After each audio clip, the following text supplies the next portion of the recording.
Planet X TV. Hey, Planet X viewers, I'm Paul Tosh, my buddy Mark Queen. We're here with David Williams at the Hydroplane and Race Boat Museum in Seattle, Washington. We're going to have a little tour when we come back here on Planet X TV. Only here on Planet X.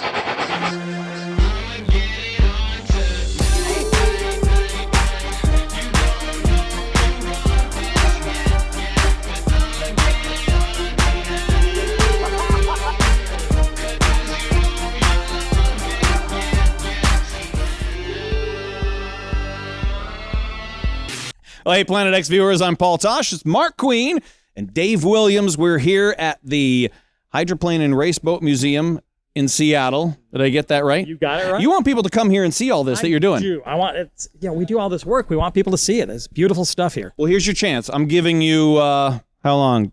2 minutes. Talk my friends and our viewers into coming here. Well, we have the largest collection of running vintage hydroplanes anywhere in the world. We have boats from 1908. We have boats from the 50s, the 60s. We even have a modern turbine boat that last raced in 2010. These boats you can drive these. I mean, you literally drive these? Absolutely. Everything we have here is in running condition. We take them all out. We run them. We ran 2 weeks ago, and we're going to be running in about 3 weeks from right now. You were telling me and Mark some history of how the designs of the boat has changed over the years, and it's really great. I mean, the history is fascinating. I want you to guys see this for sure. But tell us, again, the short or the nickel tour of the most significant change in the shape of hydroplane design, in your opinion. Well, there were probably two. The first one happened in the 30s when we moved away from the narrow, traditionally boat-shaped boats to something called a three-point design.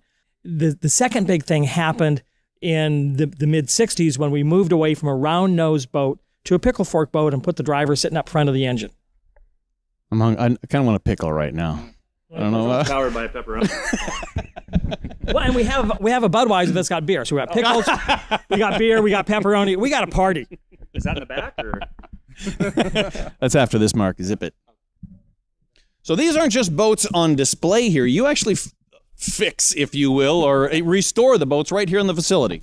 We do. Yeah. And the public is welcome to see it. In fact, the public is welcome to take part. If you come down here and hang around too long, I'm going to give you coveralls and put you to work. And the coolest thing is if you put in 200, come close, come back. If you put in 200 hours of volunteer labor, I will give you an actual ride at 150 miles an hour in an actual unlimited hydroplane. Are you kidding? I am telling you the truth. I had a girlfriend promise me that once. Yeah, but you didn't put in the 200 hours. That's your problem. It's true. Okay, so you've got the engines that power these boats here also. We do. All the boats that we have here are powered by surplus military engines. Some from World War I, some from World War II, and some from the Vietnam era. The guy behind the camera, Dave. Hi, Dave. He says you can talk a little bit about the Thriftway, his grandfather. Well, Dave's grandfather was a guy named Jack Ramsey. And Jack was a crew chief on a boat called the Miss Thriftway. And the Miss Thriftway started the career of a man named Bill Munsey, who was the winningest driver in the history of our sport. Bill, for our sport, is like Dale Earnhardt was to NASCAR. Bill won the most races, and like Dale, Bill was killed doing the sport that he loved. So Dave's grandfather, a fellow named Jack Ramsey, was the crew chief on a boat named the Miss Thriftway. And the Thriftway dominated the sport from 57 through about 62. And the Thriftway was driven by a man named Bill Munsey. Now, Bill was the winningest driver in the history of our sport. And he was sort of like the Dale Earnhardt for our sport. He won everything. People kind of liked to hate him because he had a bit of an abrasive personality from time to time. And like Dale Earnhardt, he was killed driving and racing. Hey, I'm a little uncomfortable sitting still, but this boat did 150 miles an hour. You can see this boat, the Max Out, and so many others at the Hydroplane and Race Boat Museum here in Seattle, Washington. You'll also be able to see a lot more of it here on Planet X TV. Planet X TV. Okay, so we have the Miss Burien. We have the Boeing U-787. We have the 1980 Griffin-powered Miss Budweiser. We have the 1951 Slow Motion 5.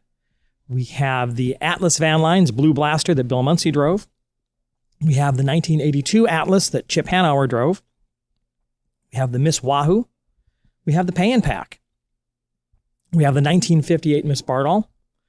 We have the 1974 pepperoni-powered Oh Boy, Oh Birdo. We have a boat called the Slow Motion 3.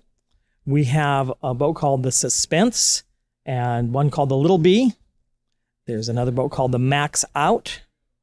And up on the wall over there, we have the Triple I.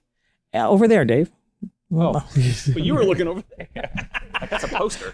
Yeah, those are photographs. The real boats are over here. There's the Perkins Glass and the Triple I. And if you're a hydro fan, one thing that permeates the room as soon as you step in when you're a hydro plant, most people don't get to go out on the lake. They watch it on TV or on the radio. I hear the voice of Pat O'Day. If you wish to appear on Planet X TV or to get more information, please email us at info@planetx.tv. Blah, blah, blah, blah. Blah, blah, blah, blah, blah, blah. From the Hydroplane and Race Boat Museum here in Seattle, Washington, Planet X viewers, thanks for joining us. I hope to see you again right here on Planet X TV. Only here.